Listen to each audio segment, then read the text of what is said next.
আরে কি সত্যি এটা? কি হয়েছে পাপা? আরে কি হয়েছে, কেন তো চিল্লাইতেছো? আরে 20 মিনিটের মধ্যে মিনা ম্যাডাম আমাদের বাসায় আসতেছে। কি সত্যি কথা? আরে মিনা চলো আমার সাথে, আমরা দুজন মিলে তোমার ম্যাডামের জন্য মিষ্টি আর ফল নিয়ে আসবো। হ্যাঁ আমিও যাইতেছি। আরে তুমি কোথায় যাইতেছো? এই নাও ঝাড়ু, এখন আমার সাথে পরিষ্কার করো।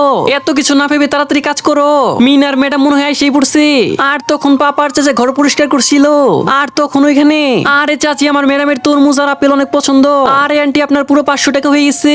এই নাও মিনা তোমার ম্যাডামের জন্য আপেল। দোকান থেকে মিনা আর চাচি যখনই বের হয়ে চলে যায়, তখন পাপা আর চাচা বাসায় তাড়াতাড়ি ঘর পরিষ্কার করছিল।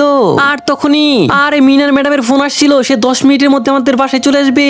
আরে তাহলে তো আমাদের আরো তাড়াতাড়ি ঘর পরিষ্কার করতে হবে। এই নাও মিনার ম্যাডামের জন্য কেক আর মিষ্টি। আরে মিনার ম্যাডাম এসে পড়েছে, আমি তাড়াতাড়ি এখন ফ্রেশ হয়ে নেই আর একটু পারফিউম দিয়ে নেই। আরে মিনার পাপা আর চাচা তোমরা দুজন কোথায়? তাড়াতাড়ি মিষ্টি আর ফল টেবিলে সাজাও। মিনার ম্যাডাম 2 মিনিটের মধ্যে এখন এসে পড়বে। আর যখন মিনার চাচি টেবিলে ফল সাজাচ্ছিল, তখনই হঠাৎ করে আরে সবাই শোনো, আমার ম্যাডাম এসে পড়েছে। তখন হঠাৎ করে মিনার ম্যাডাম আপনাকে স্বাগতম। আরে আপনারা তোমাকে অনেক বড় সারপ্রাইজ দিয়েছেন। আর আপনারা কি জানেন মিনা পড়ালেখা অনেক ভালো। Thank you madam. আরে মিনার পরিবার, আপনারা আমাকে এত বড় সারপ্রাইজ দিয়েছেন, আমি কখনো ভুলবো না।